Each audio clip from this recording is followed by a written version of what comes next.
Bienvenue dans ce live du lundi 27 mai. J'espère que vous avez passé un très très bon week-end. Pour rappel, hein, pour ceux peut-être qui débarqueraient ou qui regarderaient ce live en replay, qui n'ont pas vu ceux d'avant, on est le lundi en ce moment sur le sutra de l'entrée dans la dimension absolue. Sutra de l'entrée dans la dimension absolue, en fait, c'est un sutra. Il est un petit peu particulier dans le sens où c'est un sutra qui a circulé de deux façons complètement différentes. Il a circulé autant en tant que sutra tout seul, donc juste voilà, ça c'est le livre, voilà, c'est le sutra. Mais il a aussi circulé comme étant le dernier chapitre de un autre sutra énorme qui s'appelle l'Avatamsaka Sutra, qu'on appelle aussi en japonais Kegon, le Kegonkyo. Et du coup, dans ce cas-là, c'est le 39e chapitre du Kegonkyo, qui est le Kegonkyo, l'équivalent de 3 fois celui-là. Donc c'est un seul sutra qui fait à peu près l'équivalent de 3 fois la taille de ce sutra-là. Donc vous voyez, imaginez la taille complète du sutra de l'Avatamsaka, qui est l'un des sutras les plus réputés, les plus connus du Mahayana. Et malheureusement, en fait, le sutra Avatamsaka, on ne l'a pas encore en français. Il y a 2 traductions au moins en anglais. En tout cas, moi, j'en ai 2 différentes. Il y en a une qui est sortie il y a pas longtemps, en 3 volumes. Je vais vous montrer, hein, j'en ai un ici. Ça, c'est un tiers du sutra. C'est le premier volume de l'Avatamsaka. Il y en a 3 comme ça. Et sachant qu'en fait, le dernier tome de cette trilogie, eh bien, en fait, c'est notre sutra de l'entrée dans la dimension absolue.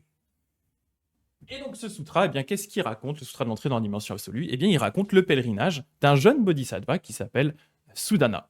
Sudana, en fait, c'est vraiment, on le définit comme un jeune homme, hein. Un jeune homme qui a généré l'esprit d'éveil. Donc, il a généré cet esprit qui fait il veut lui-même devenir un Bouddha pour le bien de tous les êtres. Et il va être mis sur une quête par le bodhisattva, le grand bodhisattva qui s'appelle Manjushri, Manju. Manju qui va lui dire, bah écoute, je te conseille d'aller voir telle personne. Donc notre bon Sudana va aller voir cette personne-là. Et en fait, à chaque fois qu'il va aller voir une de ces personnes, cette personne-là va ensuite lui dire, écoute, moi je peux t'apprendre un certain nombre de choses, mais je ne sais pas tout. Donc ensuite, va voir un tel qui lui va t'en apprendre plus, qui va l'envoyer vers une autre personne, et ainsi de suite. Et donc en fait, Sudana, comme ça, va se balader à rencontrer ce qu'il a appelé des amis de bien, donc des personnes qui vont lui enseigner des choses sur le bouddhisme, mais qui vont aussi être toujours assez humbles pour lui dire, écoute, moi j'arrive à un certain niveau, mais je ne connais pas tout, donc si tu veux en apprendre plus, va voir mon copain. Il n'y a jamais cette idée qu'on peut retrouver voilà, dans des côtés plus sectaires ou autres, il n'y a jamais cette idée de les amis de bien de cela, essayer de le garder pour lui en disant, maintenant tu es mon disciple à tout jamais, c'est à moi, tu es mon petit disciple. Non, à chaque fois ils disent, ok, je t'ai appris ce que j'avais à t'apprendre, maintenant, va voir mon copain qui en sait plus et qui pourra t'apprendre des choses plus intéressantes. Donc voilà, je trouve le concept assez cool. Et donc on les fait dans ces sessions-là, on ne les fait pas forcément dans l'ordre. Moi je les fais juste un peu en fonction de mes envies du moment. On va pas forcément non plus tous les faire parce qu'il y en a beaucoup. Et les chapitres en fait sont très très variables en termes de taille. Certains font une demi-page, d'autres font plusieurs dizaines de pages. Donc je choisis aussi en fonction de la durée des lives et de ce que j'ai envie de faire. Je vois qu'il y a Sachiko aussi qui est arrivé. Salut Sachiko. Salut, salut. Et aujourd'hui, donc, on va voir une bodhisattva qui s'appelle l'adepte laïque Espoir. Je vais vous montrer, elle ressemble à ça. Voilà. Enfin, le chapitre en tout cas qui décrit. Donc là, on a notre petit Sudana, comme d'habitude, avec les mains jointes, hein, toujours en signe de respect pour ses amis de bien. Et ici, on a l'adepte laïque Espoir, donc qui est une femme et qui, comme son nom l'indique, est une laïque. Donc ce n'est pas une nonne. Et l'une de ses particularités, en fait, c'est qu'elle enseigne dans un très grand parc. Donc ça, tout ça, c'est un parc, hein. Vous voyez un peu à la japonaise, on a le bâtiment, mais là, il y a les arbres et tout, le petit pont tout mignon. Elle enseigne dans un parc. Et vous allez voir, pour ceux qui suivent un peu mes sessions de mercredi, où on parle du bouddhisme de la terre pure, hein, du Jodo Shinshu, vous allez voir que l'environnement qui est décrit comme étant son environnement à elle, l'environnement, le parc, en fait, qu'elle a créé, ou le parc, en tout cas, dans lequel elle habite, ressemble vraiment à une terre pure, telle qu'on la lit dans les sutras de la terre pure. Donc ça va être l'occasion d'en discuter. Et un autre point qui est intéressant avec elle, c'est qu'elle décrit d'une façon vraiment bien et très poussée les pratiques du bodhisattva. En fait, quel est un peu l'idéal du bodhisattva? À un moment, elle va expliquer vraiment à Sudana ce qu'est l'idéal du bodhisattva, et ça va être intéressant d'en discuter. Voilà, tout ça, je trouvais ça assez cool, donc je me suis dit, ça va être pas mal pour en discuter. Le chapitre est moyennement long, donc je pense que c'est juste bien pour une session. Et voilà, à peu près tout ce que je voulais vous dire avant de commencer à lire avec vous ce petit passage. Et puis oui, bien sûr, ce qui est intéressant, c'est aussi, donc c'est une femme, et comme on en parle souvent, là plus pour les nouveaux qui débarqueraient, dans ces sutras-là, les bodhisattvas, donc les personnes qui œuvrent pour le bien de tous les êtres, eh bien, Ça peut être des hommes, ça peut être des femmes, ça peut être des enfants, ça peut être des adultes, des vieillards, et ça peut être des moines, des nonnes ou des laïcs, donc personnes qui ne sont ni moines ni nonnes, voire même carrément des non-bouddhistes. Donc on a vraiment un panache, un panaché, un panel de différents types de bodhisattvas dans ce sutra-là. Et c'est ça qui est intéressant, hein, c'est que ça cultive vraiment cette idée de dire que les bodhisattvas peuvent être de plein de formes différentes, de plein d'aspects différents. Et donc, eh bien, votre voisin peut être un bodhisattva, vous ne le savez pas. Voilà. Ah, j'aime bien cette idée. J'aime beaucoup cette idée. Ah ouais, on avait dit avec Dag Dag des arbres de joyaux du spa de compète. Ouais, c'est ça, c'est ce qu'on avait vu là, les dernières fois le mercredi. À voir, on va retrouver un peu ces idées-là avec les arbres de joyaux et tout, vous allez voir. Le bodhisattva du parc des buttes Chaumont. Franchement, j'adore, on va les noms des bodhisattvas, on pourrait y aller. Avec notre classique bodhisattva, bien sûr. Hein. Puissance du port du Havre, bien entendu. Le grand classique. Alors, bah, écoutez, je vais vous lire un petit peu ça maintenant que je vous ai montré à quoi elle ressemble. Puis on va s'arrêter au fur et à mesure. Bien sûr, n'hésitez pas aussi à poser des questions, bien entendu. Alors, on en était là. Hop, je vais juste mettre mon micro ici. On nous disait le jeune Soudana s'imprégna de la force de son ami de bien. Donc, il en avait vu un juste avant, bien sûr. Il suivit ses instructions, se rappela ses paroles et se réjouit de l'aspiration supérieure qu'il lui inspirait. C'est grâce à des amis de bien, pensa-t-il, que je peux voir le Bouddha et entendre le Dharma. Mes amis de bien sont mes maîtres, puisqu'ils me guident dans les enseignements du Bouddha. Ils sont mes yeux, puisqu'ils me permettent de voir le Bouddha comme l'espace. Et ils sont des guets pour moi, puisqu'ils me permettent d'accéder à l'étang au lotus des Bouddhas ainsi venus. Donc là, toujours, hein, ça commence souvent comme ça avec Sudana, où il va vraiment faire un peu l'éloge de ses amis de bien, qui pour lui, du coup, sont une façon d'accéder au bouddhisme. Mais ce qui est intéressant avec cette idée d'amis de bien, hein, c'est qu'on ne parle pas ici vraiment de maître spirituel tel qu'on pouvait l'imaginer, on ne parle pas vraiment non plus de gourou d'une certaine façon, on parle vraiment de personnes, d'autres bodhisattvas qui sont eux-mêmes sur le chemin et qui aident les bodhisattvas qui viennent à eux. Donc il y a un côté quand même assez égalitaire par rapport, je trouve, à ses amis de bien, en comparaison avec vraiment ce qu'on pourrait imaginer de maître spirituel, hein, d'une certaine façon.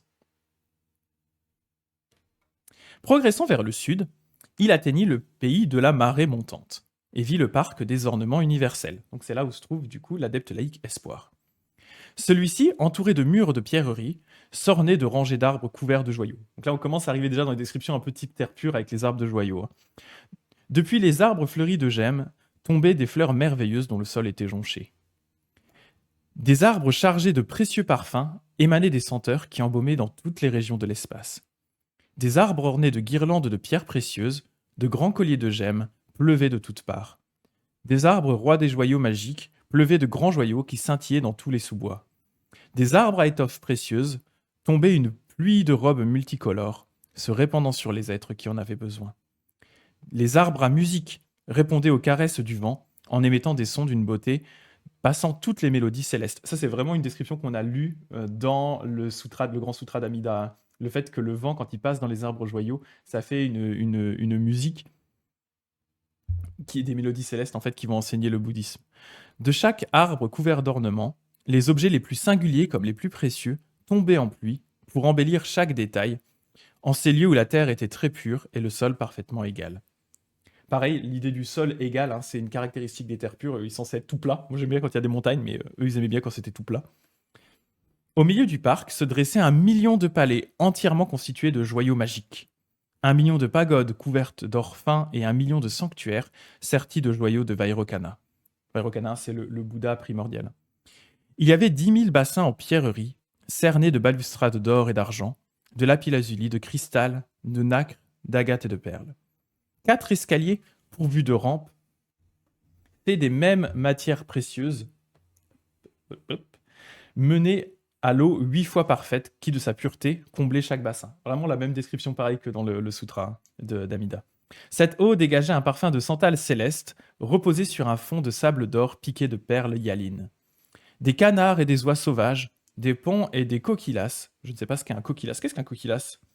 C'est un coucou indien au chant sublime, encore appelé coil, qu'il ne faut pas confondre avec un karavinka. Alors je ne l'aurais pas confondu personnellement avec un ravinka, bien sûr. Je n'aurais pas quand même commis cette erreur. Donc il y avait des coquillas, hein, ces petits oiseaux, s'ébattaient ça et là en poussant leurs cris raffinés. Tout autour s'alignaient de précieux palmiers, couverts de filets de joyaux, appendus de grelots d'or, d'où la brise tirait de lentes musiques. On avait tendu de grands rideaux d'étoffes précieuses entre les arbres et planté d'innombrables bannières de victoire, sommées de joyaux magiques qui rayonnaient sur 100 000 lieues. Il y avait aussi 1 million de bassins suspendus, lestés d'une boue de santal noire, à la surface desquels s'épanouissaient des lotus en pierreries extraordinaires, sertis de joyaux magiques, scintillants et radieux. Au centre du jardin se dressait un pavillon immense appelé bannière ornée, dont le sol était constitué de merveilleux joyaux provenant du trésor de l'océan. Sur 2 colonnes de lapis-lazuli reposaient des toits en or fin, ornés de joyaux trésors de lumière et d'innombrables joyaux souverains, d'où jaillissaient d'éblouissants brasiers. Des pagodes jumelles en flanquaient l'entrée couverte d'ornements, et les rois des encens Haruna et illuminateurs embaumaient l'atmosphère. Et il nous explique que Haruna désigne la couleur rouge de l'aurore et évoque le soleil, dont le cocher s'appelle Haruna, de même que le rubis. Donc c'est de l'encens aux couleurs rubis, assez stylé.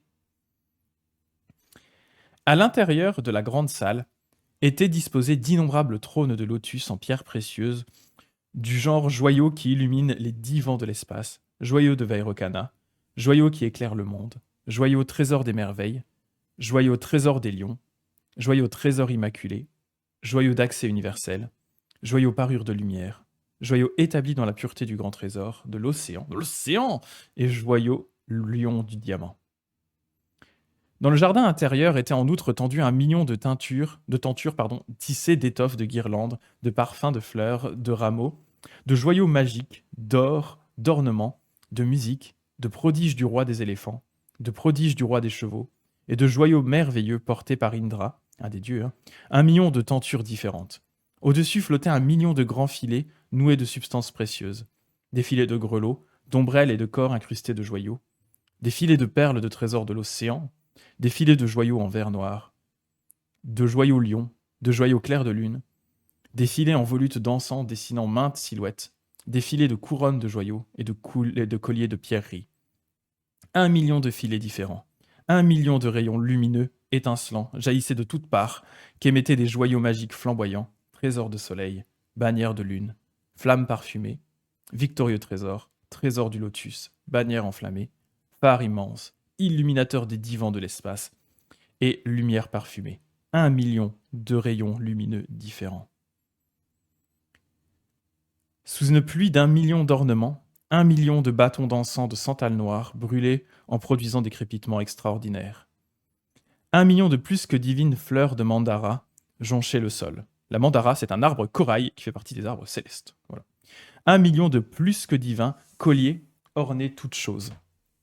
1 million de plus que divines couronnes radieuses, parées d'1 million de plus que divines soieries, multicolores, voltées de toutes parts. 1 million de joyaux magiques de toutes les couleurs, éclairaient tout de leur lumière extraordinaire. 1 million de jeunes dieux s'inclinaient en redressant joyeusement la tête. 1 million de jeunes déesses se prosternaient dans l'espace. Et 1 million de bodhisattvas s'approchaient respectueusement, tout au plaisir d'écouter le Dharma. Alors, avant qu'on parte sur la description, parce que l'on va arriver sur Adept Light Explorer, là, on a décrit son environnement. Donc, comme je regarde un petit peu ce que vous avez dit, c'est pas le parc municipal. Ah ouais, non, c'est pas trop le parc municipal, en effet, non, c'est clair, c'est clair. Ouais, on part sur du bouddhisme et ornithologie, hein, bien sûr, ne pas confondre, hein, comme on l'a dit, bien sûr. Hein, je ne vois pas qui ferait cette erreur, bien sûr, hein, de confondre le Kokilas et le Karavinka, bien entendu. Personne de sensé sur ce live et dans ce chat, bien sûr, ne ferait une erreur aussi grossière, bien entendu. C'est pas le parc. Ouais. Ah, c'est pas Hidalgo qui va nous pondre un parc comme ça. Bah, il y a du taf, hein. En vrai, pour arriver à ce niveau de parc-là, il y a quand même du boulot.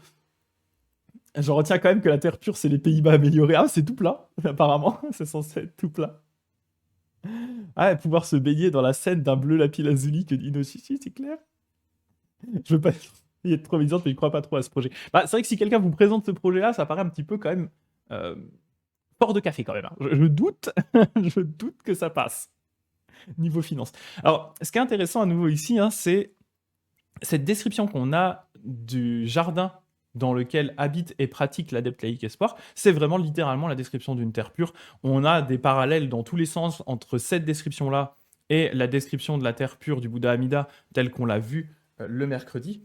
Et pour ça, en fait, c'est un bon exemple, on le voit avec ces sutras-là, hein, un bon exemple de l'idée qu'il y a dans ces sutras-là, que la Terre pure, en fait, ce ne sont pas que des environnements complètement séparés de notre monde, souvent considérés d'ailleurs comme des environnements post-mortem, hein, des environnements dans lesquels on va en renaissant après la mort, mais le fait qu'il y a des terres pures qui sont accessibles dès maintenant, et qu'en fait, la différence principale entre, on va dire, une terre impure et une terre pure, c'est pour beaucoup la vision qu'on en a. Mais pas que. Alors, je vais nuancer ça. On en a un petit peu discuté d'ailleurs, hein, sur le Discord de la chaîne. C'était Eponine qui avait mis un extrait du sutra de Vimalakirti, qui est un autre sutra Mahayana très connu, et qui a cette anecdote. Alors j'hésitais à la lire avec vous, mais je vais vous la résumer peut-être. En fait, il y a cette anecdote qui est, il y a Shariputra, donc qui est un disciple Theravada, donc pas un disciple Mahayana, qui discute justement de ce concept de terre pure, et qui dit au Bouddha, ah ben moi en fait, je comprends pas comment vous pouvez dire que la terre dans laquelle on est maintenant, c'est une terre pure, parce que là, sérieusement, vu la gueule de la terre pure, c'est pas folichon, quoi. Et en fait, le Bouddha va expliquer que quand l'esprit est pur, la terre est pure.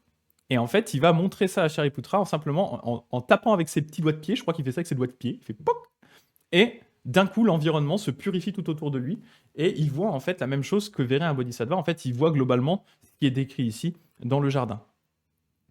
Cette vue, cette idée que quand l'esprit est pur, la terre est pure, c'est une vue qu'on va retrouver beaucoup dans le Mahayana, qui est une vue qui est intéressante, mais qui peut être aussi un petit peu discutable, ou discutée d'une certaine façon.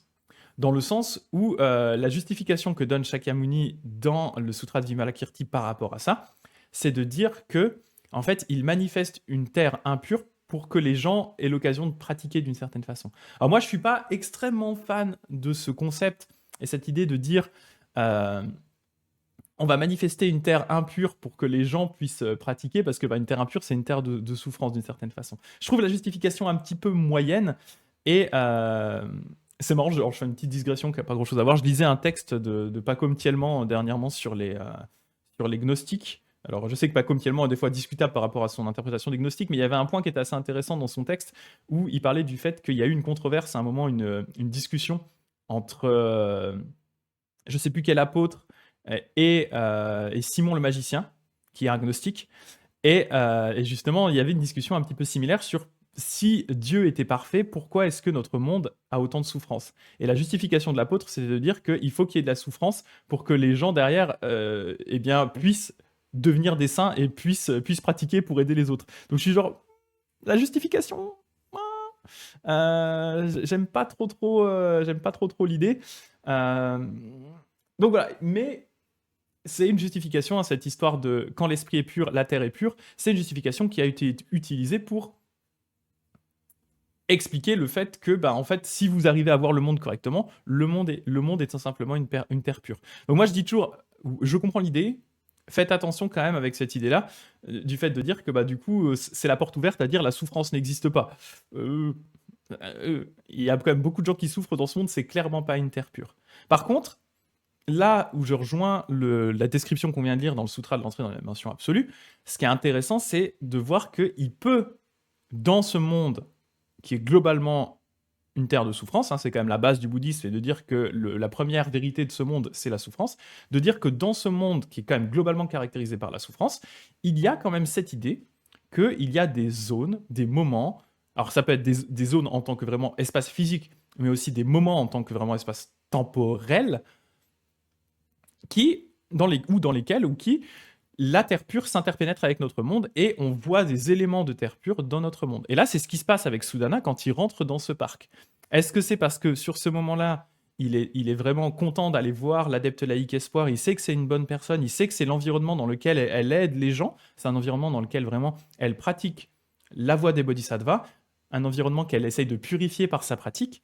Et quand il rentre dans cet environnement-là, qui est un environnement, une sorte à nouveau de safe place, un peu comme l'est une terre pure pour le Bouddha Amida, par exemple, quand il va rentrer dans cet environnement-là, et bien naturellement, en fait, son esprit va se purifier, il va voir les choses peut-être sous un angle meilleur. Plutôt que de voir de simples arbres bateaux, comme il en a peut-être vu tout le long du chemin, comme là, son état d'esprit est tourné vers la bouddhéité, tourné vers l'esprit des bodhisattvas, tourné vers son ami de bien, à ce moment-là, peut-être qu'à la place de voir des arbres bateaux, il va voir des arbres magnifique, de plein de couleurs, de joyaux. Il va prendre conscience de la beauté des arbres. Pareil, quand il va entendre les petits piou-piou, il va se rendre compte qu'en fait, eh bien, même ces oiseaux-là sont en train de lui enseigner des choses. Donc voilà, pour moi, on peut comprendre bien sûr ça de deux façons, hein. On peut comprendre simplement en disant l'adepte laïque espoir, comme c'est un bodhisattva, de par ses pratiques, elle a orné l'équivalent d'une terre pure qui est cet environnement spatial qui correspond à son jardin, à son grand parc, hein. C'est pas un petit jardin, hein, c'est un grand parc. On peut aussi le comprendre en disant que, eh bien, étant donné que elle pratique dans cet endroit-là, elle aide les gens au maximum dans cet endroit-là, eh bien, on a plus de facilité à voir cet endroit comme un endroit où la souffrance est limitée, où la souffrance a disparu. Donc voilà. Est-ce que c'est parce qu'elle a physiquement généré, en gros, ce que je veux dire par là, c'est est-ce que c'est parce qu'elle a physiquement généré cet environnement de terre pure qui est accessible au bodhisattva, ou est-ce que c'est parce qu'en l'approchant, Sudana a changé sa vision, ou là on s'approche un peu plus de Vimalakirti, hein. Est-ce que c'est parce qu'en l'approchant, Sudana a changé sa vision, et que du coup, au lieu de voir un parc, tout ce qu'il y a de plus classico-classique, est-ce que il ne voit pas à la place une espèce de terre pure en fait, avec tous les environnements, toutes les décorations, etc. Voilà, je vous laisse réfléchir un petit peu à cette idée-là. Mais moi, je l'ai déjà dit beaucoup sur cette chaîne, hein, j'aime beaucoup cette idée de se dire que par moment, les terres pures, ces environnements purifiés, ces environnements vraiment qui correspondent à la pratique d'un bodhisattva et d'un Bouddha, et aux conséquences de cette pratique-là, j'aime bien se dire que ces environnements-là peuvent rentrer d'un coup dans le quotidien de n'importe qui, en fait, dans des moments où nos œillères qui nous font voir le monde d'une façon horrible se lèvent d'un coup, et pendant quelques secondes par moment, on a cette vision de ce que peut être une terre pure. Et ce sont des visions, en fait, dont le but n'est pas de nous conforter dans l'idée que ce monde est une terre pure et qu'il faut rien faire. Ces visions-là, en fait, elles ont pour but de nous montrer ce que serait un environnement idéal, dans le but derrière de nous faire pratiquer pour amener cet environnement idéal. On parle d'environnement où on limite au maximum la souffrance des gens, un environnement où les gens s'entraident, un environnement où il n'y a pas de personnes qui sont au-dessus les unes des autres, un environnement égalitaire, un environnement de douceur, de beauté, etc. Donc, ce sont des éléments qui peuvent nous inspirer, qui peuvent aussi nous permettre de limiter, quand on a ce type d'expérience, limiter notre propre souffrance sur le moment, nous apporter vraiment une vision de quelque chose de très beau et de très pur, mais dans le but derrière de nous pousser à amener cet environnement-là aussi autour de nous, et puis à essayer de le faire arriver d'une certaine façon, quoi. Le but, c'est pas de cultiver une passivité par rapport à ça. Voilà. C'était une petite digression à ce sujet. Je regarde un petit peu ce que vous disiez justement. Est-ce qu'il y a des galinettes cendrées? Peut-être. D'ailleurs, il y a plein d'animaux dans ce petit parc. Voilà. Éponine les bons sutras. Ouais, non, c'était intéressant parce que c'est vrai que c'était bien d'amener le sutra de Vimalakirti. C'est toujours un sutra qui est intéressant à amener quand on parle de terre pure. Et d'ailleurs, Éponine qui dit dans le sutra de Vimalakirti, Shariputra passe vraiment pour le dindon de la farce. Dans tout le sutra, il passe pour le moine Hinayana, je vais y arriver, Hinayana, donc le moine Theravada, hein, un peu ignorant et bébête, avec vraiment Hinayana, hein, comme Éponine ici avec des guillemets, au sens péjoratif du terme. Genre, il passe vraiment pour le moine du petit véhicule, en opposition au Mahayana, le grand véhicule. Il passe pour le moine du petit véhicule, ouais, un peu bébête, un peu. Ouais, c'est le dindon de la farce, hein, c'est vraiment le dindon de la farce. Mais voilà, exactement, Hippolyte qui dit: je ne suis pas entièrement d'accord non plus avec le point de vue du sutra, mais je trouve intéressant l'idée que nous-mêmes, on peut purifier notre vision du monde. Exactement. Ouais, ouais, tout à fait. Tout à fait, tout à fait. Mais en fait, c'est ça, il y a une différence entre arriver à purifier sa vision du monde, à voir d'une façon plus exacerbée la beauté du monde, et le fait d'ignorer en même temps la souffrance potentielle qu'il y a. Il faut faire attention à ne pas tomber dans ce piège-là, qui serait le piège un peu du mystique tout seul dans sa hutte qui ne voit que la beauté du monde et qui d'un coup ignore complètement la souffrance qu'il y a autour de lui. C'est pas le but non plus, quoi. Et oui, juste pour finir avec cette histoire de Shariputra, hein, Shariputra, pour rappel, hein, c'est celui qui est censé être parmi les disciples Hinayana, donc les disciples Theravada, je peux plutôt dire Theravada pour éviter le terme plus péjoratif, c'est justement celui des disciples historiques du Bouddha qui est censé être le plus sage, etc. Donc le fait qu'il soit toujours qu'il ait été beaucoup mis en avant comme étant un peu un ignorant, un débile, un peu bébête dans les sutras Mahayana, c'était justement une façon pour les sutras Mahayana de montrer que même le plus haut disciple Theravada, vraiment l'archétype de l'excellence Theravada, eh bien, à côté des disciples Mahayana, eh bien, il est genre vraiment là, quoi. Il est là, il est descendu et il fait pas le poids, quoi. Et c'est quelque chose qu'on retrouve dans pas mal de sutras Mahayana, Où là, mais c'est vraiment parce qu'à ce moment-là, on sent la compète, hein. On sent la compète entre le Theravada et le Mahayana. Chacun essaye de tirer un petit peu la corde de son côté. Le Theravada va dire que le Mahayana, hein, ce sont des textes apocryphes qui n'ont jamais été prêchés par le Bouddha. Et le Mahayana, à l'inverse, va tirer la corde en disant regardez-moi ces bébêtes, ils n'ont rien compris, quoi. Et donc voilà, il y a un peu ce fight, et il va y avoir ensuite des textes qui vont quand même essayer de réconcilier un petit peu les deux. Un exemple étant justement le Sutra du Lotus, qui, même si dans le Sutra du Lotus, Shariputra est encore par moments perçu un peu comme le dindon de la farce, on voit quand même un geste fait dans le cadre du Sutra du Lotus pour essayer un peu de réconcilier tout le monde. Et voilà, exactement. Il y a même un passage où Shariputra est misogyne, du coup une déesse le change en femme en échangeant leur corps. Non mais voilà. Et il y a le même passage aussi de misogynie, hein, dans le Sutra du Lotus, où il se moque de la petite fille Naga. Il y a aussi il y a aussi un peu le même genre d'épisode. Mais ouais, c'est assez intéressant de voir vraiment le côté presque politique, on va dire, hein, qu'il y a dans ces vieux sutras.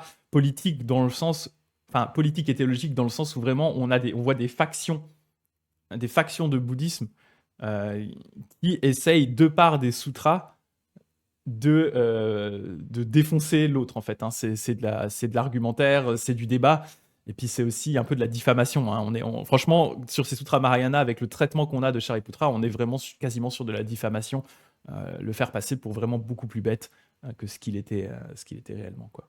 Et d'ailleurs, Thich Nhat Hanh, hein, j'en avais parlé un petit peu, je parle des fois de Thich Nhat Hanh et des livres qu'il a écrits. Dans son commentaire, je crois que c'est dans son commentaire au Sutra du Lotus, qui est sorti en anglais, mais je crois pas en français, il en parle un petit peu justement de cette guéguerre entre le Theravada et le Mahayana, et en quoi pour lui le Sutra du Lotus essaye justement de combler un petit peu le gap entre les deux, essayer de rabibocher tout le monde, mais toujours dans une optique Mahayana quand même, hein. Faut pas se mentir, hein. Le but, c'est de dire que même voilà, Shariputra et compagnie, ils vont finir par devenir des bodhisattvas aussi, quoi. C'est un geste, mais un geste vers eux quand même, hein. C'est pas, c'est pas full, on est bisounours, voilà. Voilà, voilà. Donc voilà, en tout cas, intéressant, je trouvais cette idée de la terre pure. Donc vraiment, Sudana, quand il débarque dans ce parc, hein, il débarque globalement dans une terre pure. Donc comme je disais, hein, est-ce que c'est parce que sa vision a changé quand il rentre dans ce parc et qu'il s'attend à trouver son ami de bien?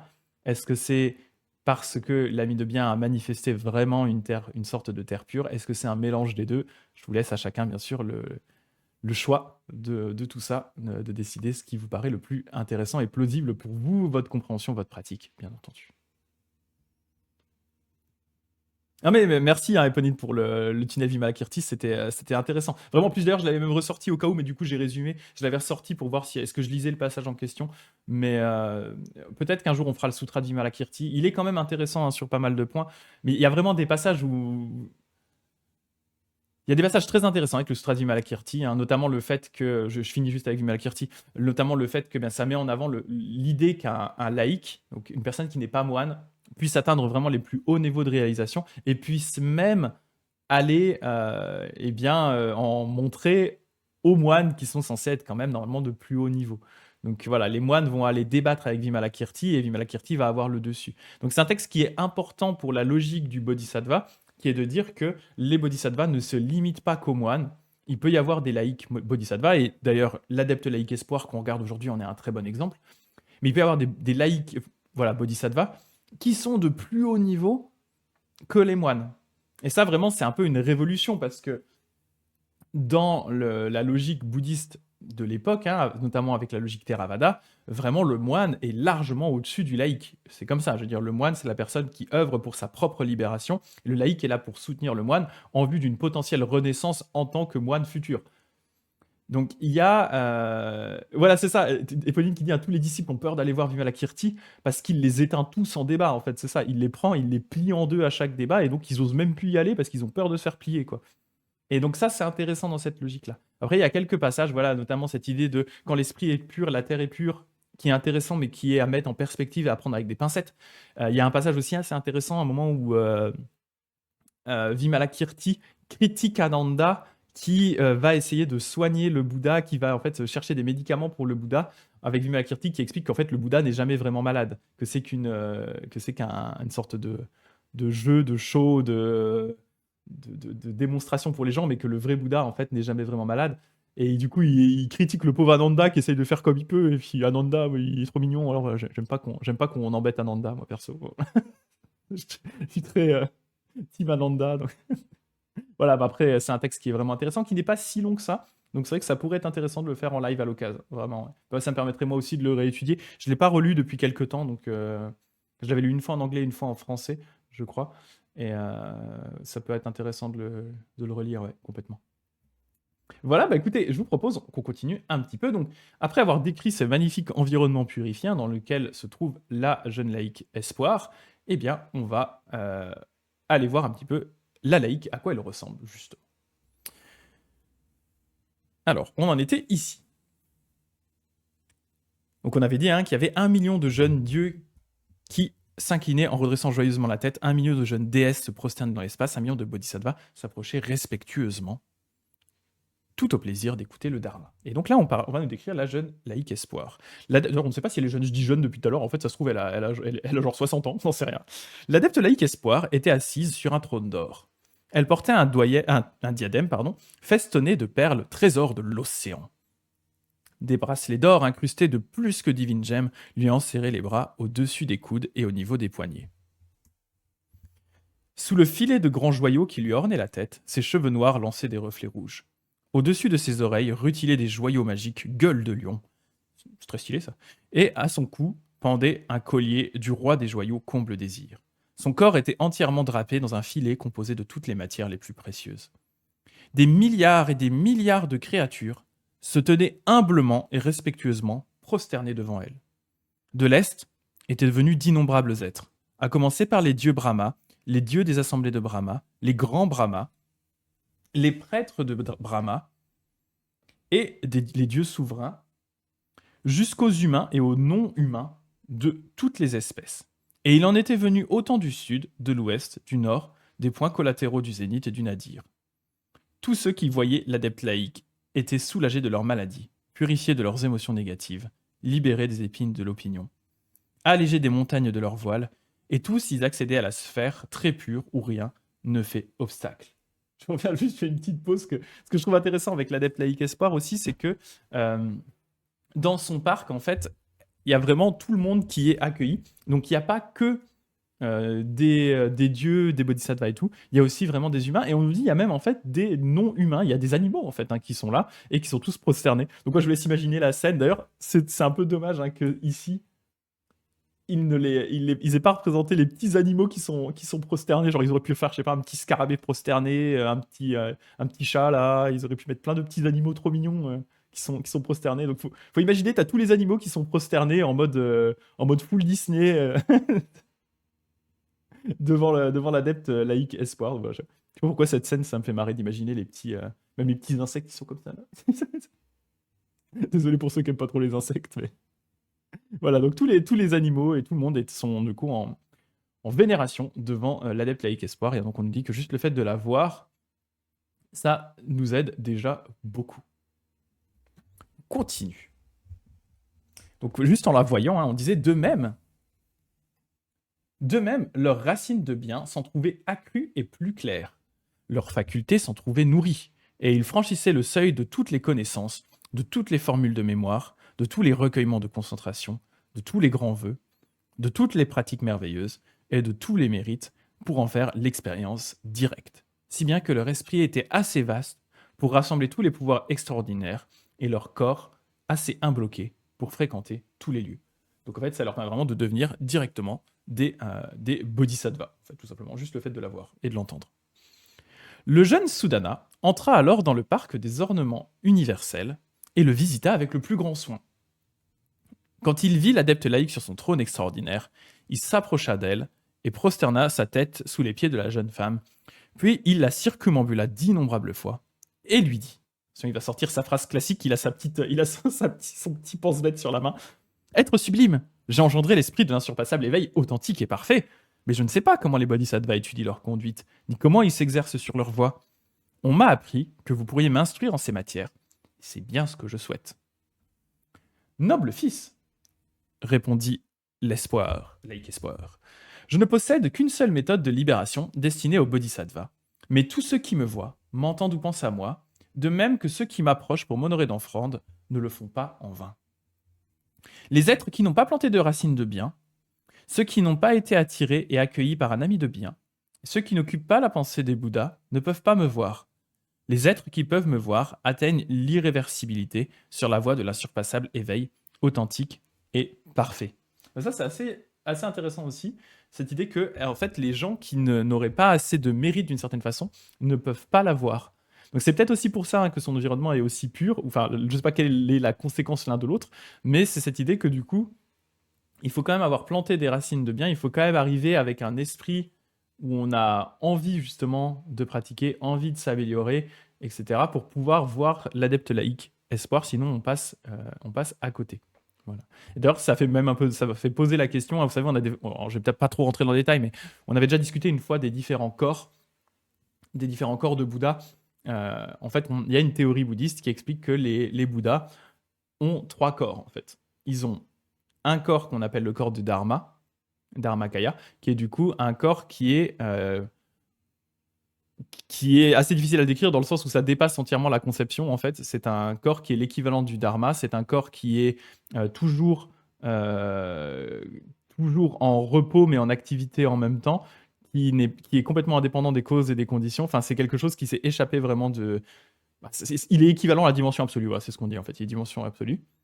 Ce corps-là, c'est le corps du Dharma, et ce corps du Dharma, c'est le même pour tous les Bouddhas. Tous les Bouddhas atteignent exactement le même corps qui est celui-là. C'est parce que c'est vraiment la résultante de l'état de Bouddha que tous les Bouddhas atteignent.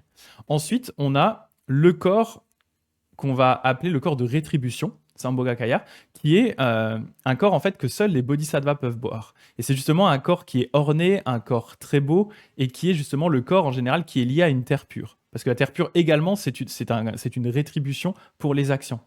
Donc, il est possible que, sans rentrer trop dans les détails techniques, que cette laïque espoir, comme elle dit que les êtres qui n'ont pas planté assez de racines de bien ne peuvent pas l'avoir, peut-être qu'effectivement c'est un corps de rétribution avec son environnement, son palais, son parc, qui est également une forme de terre pure, qui est du coup accessible aux êtres qui ont les rétributions qui vont avec. Voilà. Et après, on a ce qu'on appelle les corps de transformation, qui là sont des corps physiques que tout le monde peut voir, tels que notre Bouddha historique. Voilà. C'est un petit aparté sur les corps de Bouddha. Donc ça fait poser cette question. Mais c'est pas expliqué dans le texte, hein, donc je ne sais pas vraiment. Mais ça fait poser la question. Voilà.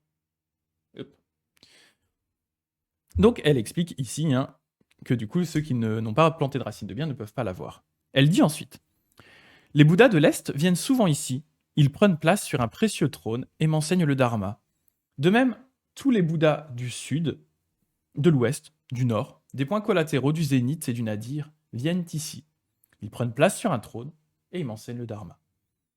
Ma communauté se compose de 84 000 fois 100 milliards, beaucoup, d'êtres qui pratiquent ensemble dans ce parc et qui ont tous atteint l'irréversible sur la voie de l'insurpassable éveil authentique et parfait. Les autres créatures qui vivent dans ce parc ont également toutes atteint l'irréversibilité. Donc ce que ça veut dire, hein, c'est que toutes les personnes qui sont nées dans cet endroit, enfin qui sont dans cet endroit-là, ne peuvent plus régresser sur la voie des bodhisattvas. Donc ils continuent à avancer. Oh, merci beaucoup Alice pour ton abonnement. Le 3e mois, merci beaucoup. Avec le petit Namo Amida Butsu qui arrive en même temps, merci beaucoup, parfait. Et justement, du coup, ils ont tous atteint cet état où ils ne peuvent plus régresser sur la voie des bodhisattvas. Et à nouveau, hein, cet élément-là, c'est une des caractéristiques de la terre pure d'Amida, où un des vœux du Bouddha Amida est de dire que, eh bien justement, les personnes qui renaissent dans la terre pure du Bouddha ne pourront plus régresser sur la voie de l'éveil. Ils ne peuvent plus que avancer. Avant d'atteindre ce stade d'irréversibilité, le bodhisattva, eh bien, comme n'importe quelle personne, peut chuter, peut abandonner sa pratique, peut retourner en arrière. Et bien là, en fait, on ne peut plus régresser sur la voie de l'éveil, l'insurpassable éveil authentique et parfait. Donc c'est la même chose avec cette terre pure ce parc terre pure, hein, ce parc / terre pure de l'adepte laïque Espoir. Le jeune Sudana demanda: y a-t-il longtemps, être sublime, que vous avez engendré l'esprit de l'insurpassable éveil authentique et parfait? Elle va lui expliquer sa backstory. Je me rappelle, noble fils, avoir jadis pratiqué la chasteté auprès du Bouddha Dipankara, donc un des Bouddhas du passé, l'avoir honoré d'offrandes, avoir écouté ses enseignements et les avoir retenus. Auparavant, j'avais pris les vœux, étudié la voie et reçut les enseignements auprès du Bouddha immaculé. Auparavant, c'était auprès du Bouddha bannière merveilleuse. Auparavant, auprès du Bouddha Montmérou vainqueur. Auparavant, auprès du Bouddha trésor de qualité du lotus. Auparavant, auprès du Bouddha Vairocana. Auparavant, auprès du Bouddha œil universel. Auparavant, auprès du Bouddha vie de Brahma. Auparavant, auprès du Bouddha le jeûne de diamant. C'est une version du jeûne intermittent, je sais pas. Le jeûne de diamant. Et auparavant, auprès du Bouddha, Dieu de l'eau. Je me rappelle avoir, au cours d'innombrables ères cosmiques et d'innombrables vies passées, successivement servi des Bouddhas aussi nombreux que les grains de sable de 36 Ganges, et de les avoir respectueusement honorés d'offrandes, d'avoir écouté et reçu leurs enseignements, et d'avoir pratiqué la chasteté dans toute sa pureté. Au-delà de ce chiffre, ce que les Bouddhas savent, je ne pourrais pas même le deviner. Alors, je regarde juste ce que vous m'avez dit. Ah, bah, salut Dag, arrivé au boulot, ça a plus Dagdega. Salut, salut, merci d'être passé. Noble fils, l'esprit d'éveil, engendré pour la première fois par les bodhisattvas, est immensurable, parce qu'il comble toutes les dimensions absolues. Leur grande compassion est immensurable, parce que les bodhisattvas fréquentent tous les mondes ordinaires. Leurs grands vœux sont immensurables, parce qu'ils s'étendent jusqu'aux confins de la dimension absolue, dans toutes les directions de l'espace. Leur grande bienveillance est immensurable, parce qu'elle embrasse tous les êtres. Leurs pratiques sont immensurables, parce qu'ils s'y exercent dans tous les univers et pendant toutes les ères. Le pouvoir de leur recueillement est immensurable, parce qu'il leur permet de ne pas régresser sur la voie de l'éveil. Le pouvoir de leur formule de mémoire est immensurable, parce qu'il leur permet de retenir tous les êtres. Ça, j'en aurais bien besoin, tiens. Moi, j'ai du mal à retenir les noms des gens, alors j'aurais bien besoin de celui-là. La puissance du rayonnement de leur sagesse est immensurable, parce qu'il leur permet d'être témoins des 3 moments du temps, donc passé, présent et futur. La puissance de leur pouvoir extraordinaire est immensurable, parce qu'ils manifestent tous les réseaux d'univers. Le pouvoir de leur éloquence est immensurable, parce qu'ils peuvent se faire comprendre parfaitement en ne prononçant qu'une seule syllabe. Et leurs corps très purs sont immensurables, parce qu'ils occupent tous les champs de Bouddha. Donc ça, c'est intéressant aussi. On voit vraiment, elle commence ici, elle va continuer un petit peu après, à décrire vraiment le côté infini des actions du bodhisattva. Où elle nous dit effectivement que le bodhisattva, par sa bienveillance, va embrasser tous les êtres, que par ses pratiques, il va s'exercer dans tous les univers, même dans tous les temps. Il y a cette idée que les bodhisattvas, arrivés à un certain niveau, ils vont même pouvoir continuer leur pratique dans le passé, dans le futur, et dans le passé, dans le présent et dans le futur en même temps, qu'ils sont plus bloqués par cette idée des 3 temps, et que du coup, ils peuvent même revenir aider dans le passé. Enfin, c'est assez bizarrement, c'est un peu mindfuck, mais il y a vraiment cette idée de l'imbloquance des 3 temps. Il y a aussi cette idée que je trouve intéressante au début, qui va dire en fait l'esprit d'éveil engendré pour la première fois par les bodhisattvas est immensurable parce qu'il comble toutes les dimensions absolues. Parce qu'en fait, il y a cette idée de dire que l'esprit d'éveil, c'est vraiment, dans la carrière du bodhisattva, c'est la première étape. C'est cette envie de soi-même devenir un bodhisattva et un Bouddha pour le bien de tous les êtres, donc vraiment se mettre en route sur la voie des bodhisattvas. Et du coup, comme c'est la première pierre de l'édifice, mine de rien, en fait, d'une certaine façon, elle symbolise, cet esprit d'éveil symbolise l'édifice du bodhisattva tout entier, en fait. C'est un peu d'une certaine façon, c'est en même temps la clé de voûte et la première pierre de la pratique du bodhisattva.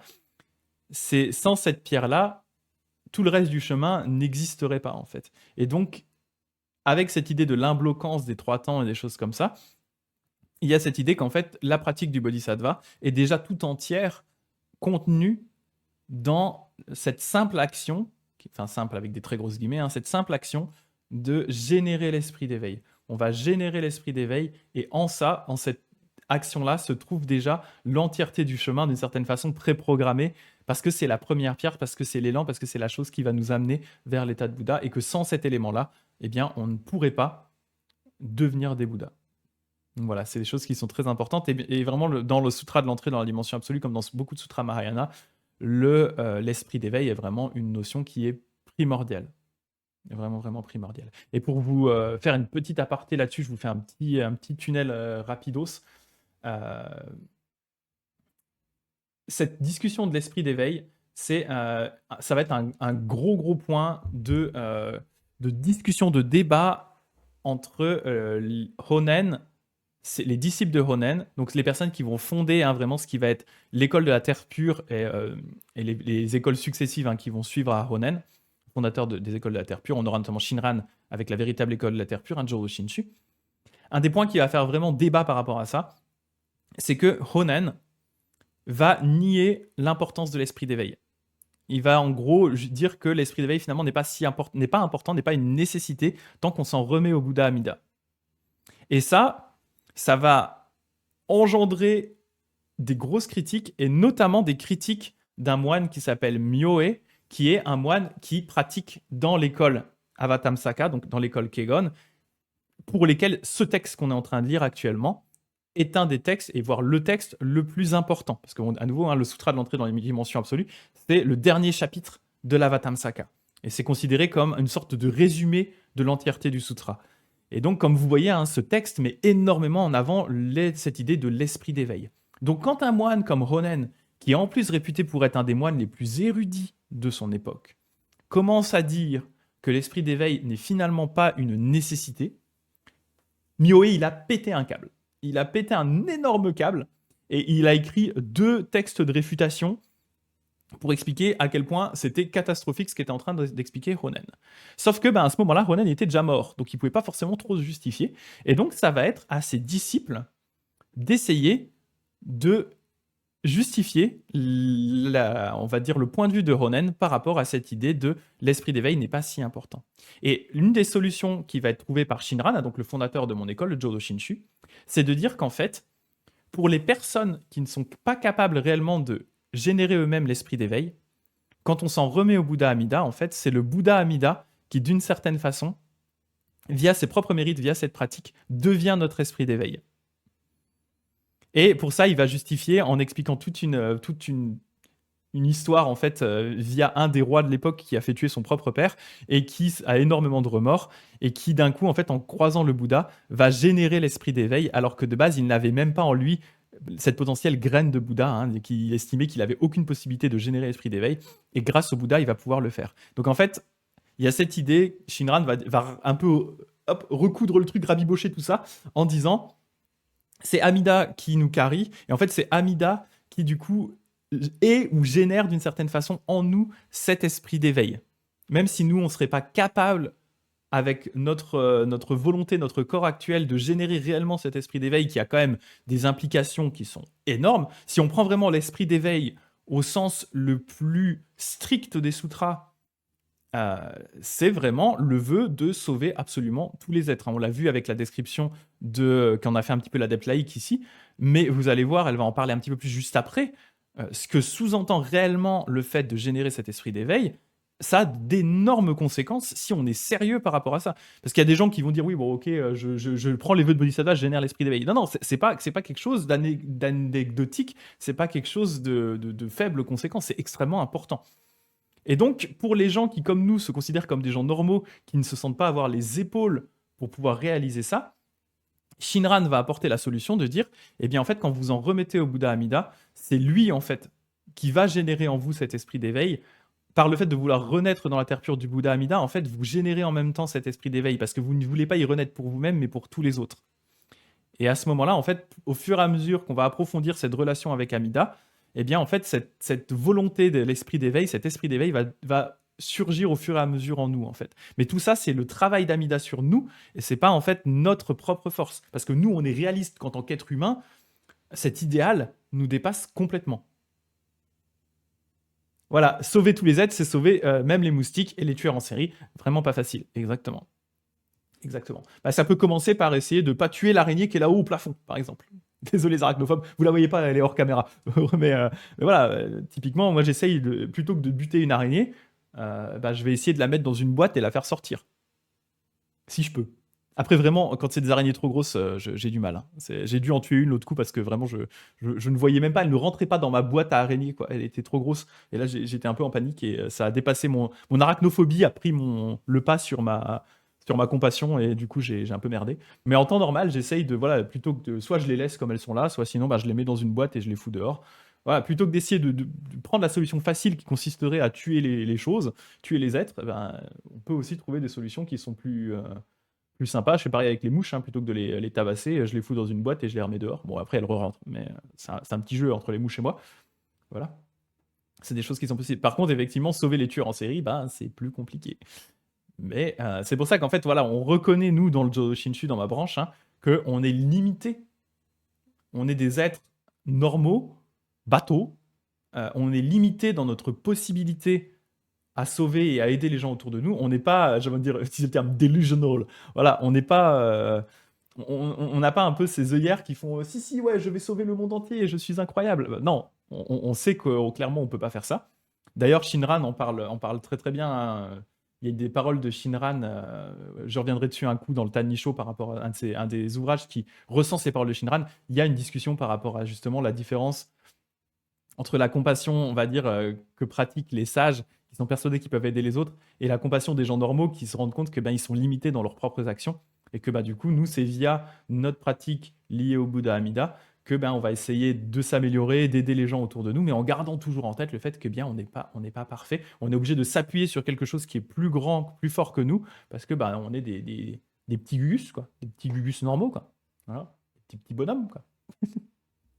Voilà, c'était un petit aparté. Voilà, en tout cas tout ça pour dire que, rappelez-vous, en tout cas ceux qui s'intéressent à l'histoire du bouddhisme au Japon, vraiment l'émergence des traditions de la terre pure, un des gros points de contention, ça a été vraiment cette idée de l'esprit d'éveil, de la nécessité de l'esprit d'éveil, qui a été exclu par Honen, qui a dit c'est pas nécessaire tant que vous pratiquez le Nembutsu, avec une contre-attaque de Myoe et vraiment des moines traditionnels qu'on dit gars, qu'est-ce que t'es en train de nous faire là, tu craques fort là t'es en train de, tu pars mal là, ouh la pente elle est glissante là, Ronen, qu'est-ce que tu fais et vraiment d'ailleurs c'était à tel point que Myoe, quand il a eu pour la première fois en main les textes de Ronen, qu'il en a entendu parler. En fait, il en a entendu parler d'abord, il a entendu des rumeurs, et il avait tellement d'estime pour Ronen, qui était considéré comme un des moines vraiment les plus érudits de son époque. Il a cru que c'était du bullshit. Il a cru que c'était de l'intox, des fake news. Dans sa tête, il disait jamais Ronen, qui est un vrai moine bouddhiste, il dirait quelque chose comme ça. Pas possible. Pour Myoe, c'est genre inconcevable que quelqu'un dise ça. Et un jour, il a fini par avoir les textes écrits de Ronen. Il a lu le Senjakushu, vraiment qui est le texte principal de Ronen, qui était à la base censé être que pour ses disciples, hein, mais qui a circulé un peu partout. Et là, il a lu et il a fait ah bah non, en fait, c'était pas du bullshit, il écrit vraiment ça. Et donc bah là, il était pas content. Voilà. Donc rappelez-vous qu'il y a eu un fight sur cette idée d'esprit d'éveil, et que comme Ronen était mort, c'est les disciples de Ronen qui ont dû trouver un moyen de expliquer ce que Ronen avait voulu dire, et de faire peut-être un pas, dans certains cas, un pas vers les aspects plus traditionnels, en réexpliquant qu'en fait, c'est pas qu'on exclut l'esprit d'éveil, mais c'est qu'on l'interprète d'une autre façon que ce qui était traditionnellement le cas. Voilà, avec la médiation du Bouddha Amida. Voilà. C'est un long tunnel, peut-être un peu technique, je suis désolé. Moi, je suis passionné, en fait, je suis très très fan de...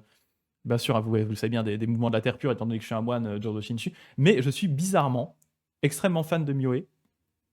J'aime beaucoup Myoe, je le trouve fort sympathique. Il m'est sympathique, même si je pense que si Myoe me croisait à l'heure actuelle avec mon statut de moine, marié avec des cheveux longs, il m'insulterait probablement.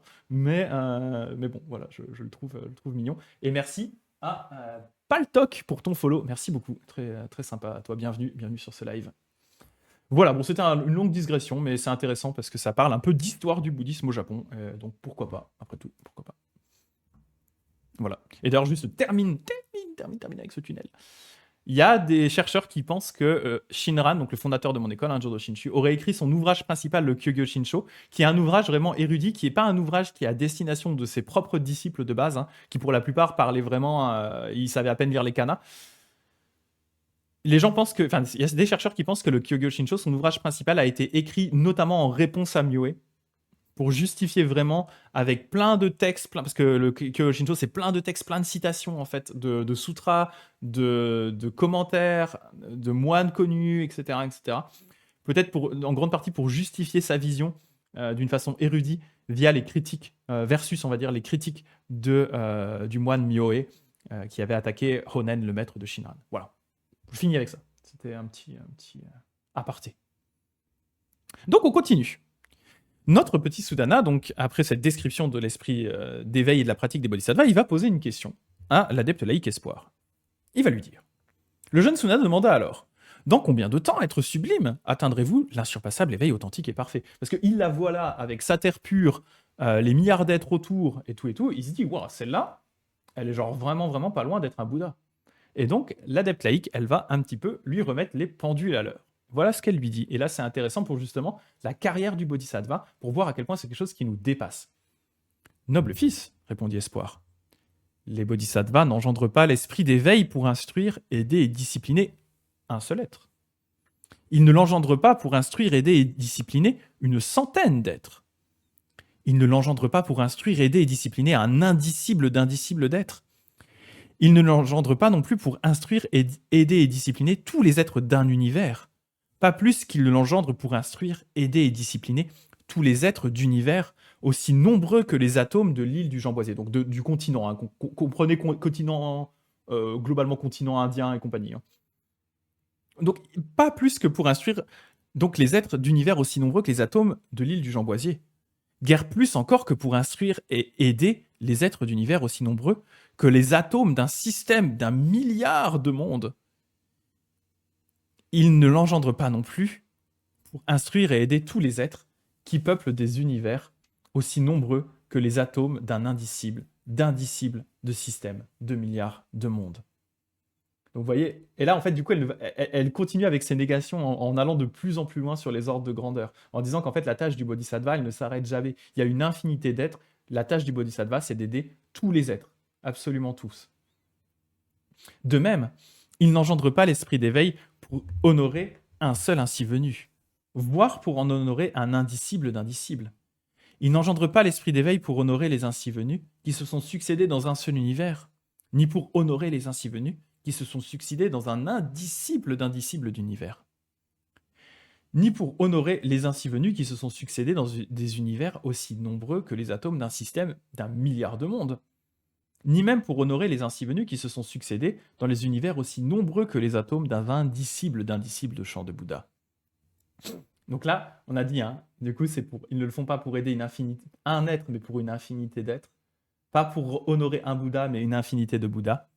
Les bodhisattvas n'engendrent pas l'esprit d'éveil pour orner et purifier un seul univers, ni pour orner et purifier un indicible d'indicibles d'univers, ni pour orner et purifier des univers aussi nombreux que les atomes d'un système d'un milliard de mondes, ni même pour orner et purifier des univers aussi nombreux que les atomes d'un indicible d'indicibles, de systèmes d'un milliard de mondes, pour orner tous les mondes. Ils n'engendrent pas l'esprit d'éveil. Attends, je vois juste Éponine qui dédicace à Dagdag, il adore les répétitions dans les sutras. Ah voilà, là ça y va. De toute façon, l'Avatam, et encore celui-là il est soft. Hein. L'Avatamsaka, le reste est bien pire au niveau répétition. Hein. Mais ça fait partie du côté un peu méditatif de la chose. Et c'est plus facile, je fais une micro aparté très rapide là-dessus, c'est plus facile ces répétitions quand c'est en français, parce qu'en fait, la lecture fait directement appel à notre cerveau, d'une certaine façon. Et moi, j'ai plus de mal avec les répétitions parce que je lis un peu en parallèle l'Avatamsaka, mais du coup en anglais parce qu'il n'existe pas en français. Et là, en fait, je trouve que c'est plus dur les répétitions parce que ça passe par le filtre de la traduction. Et du coup, on est moins dans ce côté méditatif où on va imaginer en direct les choses parce qu'on est quand même obligé de passer, même si c'est très léger, par le filtre de la traduction, donc le filtre peut-être de l'intellectualisation, peut-être d'une certaine façon, qui fait que les images rentrent moins directement dans la tête. Ce qui fait qu'on a plus effectivement l'impression d'avoir des listes de descriptions sans apporter le côté visualisation qui va avec. Donc voilà, juste une petite aparté avec l'anglais. Donc j'aimerais bien qu'un jour ce Sutra Avatamsaka soit traduit en français en entier, parce que c'est vrai que je pense que ça rendrait le texte plus accessible et rendrait l'effet qu'il est censé rendre en fait, c'est-à-dire cet effet de méditation, de visualisation des choses, de beauté, etc., plus accessible qu'en anglais. Voilà. Petit aparté là-dessus. Donc on disait, hein, il n'engendre pas l'esprit d'éveil pour purifier un seul univers, mais pour purifier une infinité d'univers. Il n'engendre pas l'esprit d'éveil pour assurer la présence et les charges du legs dharmique d'un seul ainsi venu. Donc là, ce qu'il veut dire par là, c'est qu'une des tâches des bodhisattvas, hein, c'est de s'assurer que quand le Bouddha n'est plus dans le monde, quand le Bouddha est passé vraiment en parinirvana et qu'il a disparu du monde, ou alors même dans les mondes dans lesquels il n'y a pas de Bouddha encore, une des tâches des bodhisattvas, c'est d'assurer l'intendance et de continuer à enseigner le Dharma soit quand le Bouddha est éteint, soit dans les univers dans lesquels il n'y a pas de Bouddha tout court. Donc voilà, c'est leur taf. Et donc elle le dit, ils ne le font pas ça pour assurer les charges d'un seul ainsi venu. Hein. Ils ne le font pas pour assurer la présence et les charges du legs dharmique d'un indicible d'ainsi venu, ni pour assurer la présence et les charges du legs karmique des ainsi venus d'un seul univers, ni pour assurer la présence et les charges du legs dharmique des ainsi venus d'un indicible d'univers. Je continue, hein, ni pour assurer la présence et les charges du legs dharmique des ainsi venus d'univers aussi nombreux que les atomes de l'île du Jean-Boisier, ni même pour assurer la présence et les charges du legs dharmique des ainsi venus d'univers aussi nombreux que les atomes d'un indicible de chant de Bouddha.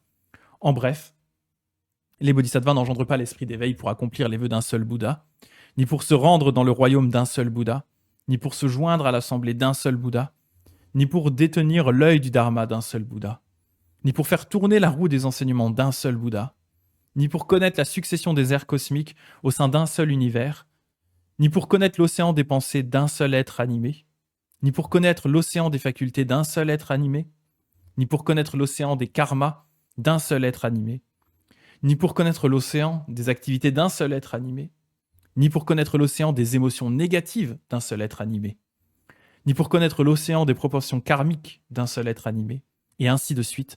Et il n'engendre pas non plus l'esprit d'éveil pour connaître l'océan des émotions négatives et des propensions karmiques d'être aussi nombreux que les atomes d'un indicible de chant de Bouddha.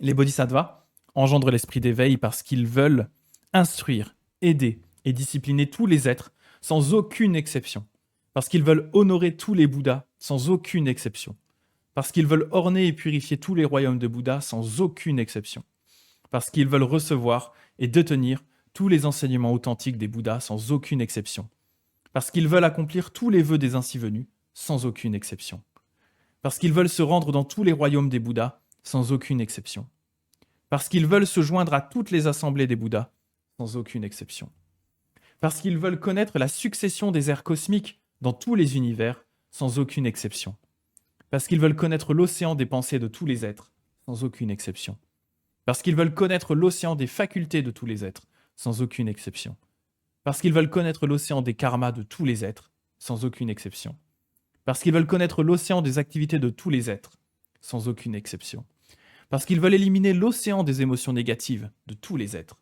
sans aucune exception, parce qu'ils veulent assécher l'océan des proportions karmiques de tous les êtres sans aucune exception. Pour le redire en peu de mots, les bodhisattvas engendrent l'esprit d'éveil pour déployer la totalité de ces habiles expédients, lesquels se comptent par centaines de démesurés. Les activités des bodhisattvas concernent tous les phénomènes pour réaliser l'essence, et elles ont lieu dans tous les univers, afin de les orner et de les purifier. En conséquence, noble fils, mon vœu sera complètement accompli quand tous les univers seront purs et ornés, sera complètement accompli quand les émotions négatives, les proportions karmiques de tous les êtres auront été abolies. Je vais juste finir avec ce passage. Le jeune Sunada demanda encore « Quel est être sublime, le nom de cette méthode de libération ?» « Noble fils, répondit Espoir, cette méthode s'appelle bannière de victoire, de la consolation la plus ferme. » Alors avant de finir, hein, parce qu'on est quasiment au bout, du coup je voulais faire un petit aparté par rapport à ça. C'est assez intéressant parce que là, l'adepte laïque, elle recadre un peu Sudana d'une certaine façon, parce qu'on a l'impression quand on lit ça que Sudana, quand il a vu le parc, le parc de l'adepte laïque Espoir, avec toutes ces scènes de joyaux, ces scènes de terre pure, tous les êtres, les milliards d'êtres qu'elle aide, etc. Il s'est dit, waouh, elle est vraiment pas loin d'être à Bouddha. Regardez ce qu'elle a déjà réussi à déployer autour d'elle, quoi. Ce parc, il est incroyable. Elle a des mérites dans tous les sens. Elle aide tous les êtres, c'est fou. Et donc, il lui dit, waouh, mais du coup, c'est quand que tu vas devenir un Bouddha, toi? Il est un peu excité, genre, c'est quand que tu vas devenir un Bouddha, toi? Et puis là, elle lui dit, alors gamin, laisse-moi t'expliquer un truc. Ce que tu vois là, ça, c'est rien. C'est strictement rien. Mon petit parc là, mon petit parc terre pure là, c'est un truc de rigolo. Je suis à des années-lumière, littéralement, de devenir un Bouddha. Là, ça c'est rien. Ça c'est rien, gamin. Si tu penses que ça c'est le bout du chemin, t'es encore très très loin. Et donc à nouveau, pour revenir un peu à ce que je disais tout à l'heure, ça montre vraiment la portée immense de ce qu'est un bodhisattva et ce qu'est la pratique des bodhisattvas. Et pourquoi, effectivement, ça peut être aussi si difficile pour une personne qui veut vraiment, en toute connaissance de cause, prendre ses vœux de bodhisattva, cet esprit d'éveil, tout seul. On se dit, mais moi, je pourrais jamais réussir à faire ça tout seul. Et c'est pour ça que là arrivent les Bouddhas et les Bodhisattvas, dont nous, dans ma branche, le Bouddha Amida, qui sont là pour nous dire, t'inquiète pas, gamin, on va faire ça ensemble. T'es pas tout seul sur le chemin, en fait.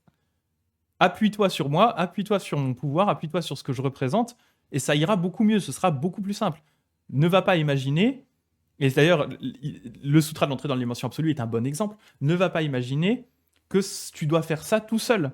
En fait, les bodhisattvas ne sont jamais seuls. Les bodhisattvas sont toujours aidés par les Bouddhas. Et d'ailleurs, c'est un point qui est très très bien appuyé. Alors, peut-être moins dans le sutra de l'entrée dans la dimension absolue, mais on le voit plus dans le reste de l'Avatamsaka Sutra, hein, du sutra Kegon, le Kegonkyo, où, en fait, en général, quasiment à chaque fois que fait quelque chose, qu'un bodhisattva fait quelque chose, pardon, chaque fois qu'un bodhisattva fait quelque chose, il est toujours marqué qu'il le fait en s'appuyant sur le pouvoir du Bouddha. Il le fait, je vais vous donner un exemple là, comment c'est écrit dans la version anglaise, parce que j'en ai des exemples. Hein. Voilà, par exemple, ils disent ici, hein, donc là, un bodhisattva il va prêcher, ils disent, donc à ce moment, assisté par les pouvoirs incroyables du Bouddha, ce bodhisattva contempla les 10 directions et ensuite dit ses vers. Et en fait, à chaque fois qu'un bodhisattva fait vraiment quelque chose dans l'Avatamsaka Sutra, il le fait en s'appuyant sur le pouvoir des Bouddhas. Et donc, c'est là où ça rejoint pour moi un peu vraiment notre discussion de Jodo Shinshu, vraiment ce qu'on dit dans le Jodo Shinshu, c'est qu'en fait, on s'appuie sur le pouvoir du Bouddha. Sauf que dans le Jodo Shinshu, on va pousser le truc à l'extrême en disant, en fait, nous, en tant que personne, on n'a globalement aucun pouvoir d'agir par nous-mêmes de façon correcte. Donc, on va s'appuyer à 100% sur le pouvoir du Bouddha. En fait. On va laisser le Bouddha agir en nous et du coup nous aider sur la voie des bodhisattvas. Donc voilà, c'est un petit aparté par rapport à ça. Je repose mon sutra. Et Pauline qui dit l'astuce pour honorer tous les Bouddhas d'un coup, c'est d'honorer le Dharmakaya. En fait, c'est ça, oui, c'est un bon point. Il y a cette idée que, étant donné qu'ils ont tous le même corps du Dharma, le même résultat final, honorer un Bouddha revient à honorer tous les Bouddhas. Donc que vous honoriez Amida, par extension, vous êtes en train d'honorer tous les Bouddhas. Voilà, c'est assez intéressant, parce qu'en fait, un Bouddha égale tous les Bouddhas au final. Donc voilà, je vais finir ce petit extrait, et puis ensuite on pourra se poser, méditer un petit coup ensemble. Alors. Et donc elle va terminer par l'aspect classique, où elle dit, tu vois gamin, tout ce que je t'ai expliqué, eh bien, pour ma part, je ne connais que cette méthode de libération. Mais les bodhisattvas, ces grands êtres, ont un esprit pareil à l'océan, car ils peuvent accueillir tous les enseignements des Bouddhas. Un esprit pareil au mont Meru, donc vraiment la montagne qui est censée être au centre du monde dans la cosmologie bouddhiste. Donc un esprit pareil au mont Meru, parce que leur volonté est telle que rien ne peut l'ébranler. Un esprit pareil à la médecine plaisante au regard, parce qu'ils peuvent éliminer le terrible mal des émotions négatives de tous les êtres. Un esprit pareil au clair et pur soleil, parce qu'ils peuvent chasser les ténèbres de l'ignorance de tous les êtres. Un esprit pareil à la grande terre, parce qu'ils ont le pouvoir de supporter tous les êtres. Un esprit pareil à la brise, parce qu'ils se portent au secours de tous les êtres. Un esprit pareil à une lampe lumineuse, parce qu'ils apportent les lumières de la sagesse et de la connaissance à tous les êtres. Un esprit pareil au grand nuage, parce qu'ils excellent à faire pleuvoir sur tous les êtres les enseignements de l'extinction dans la paix. Un esprit pareil à la lune immaculée, parce qu'ils savent faire rayonner leurs mérites sur tous les êtres.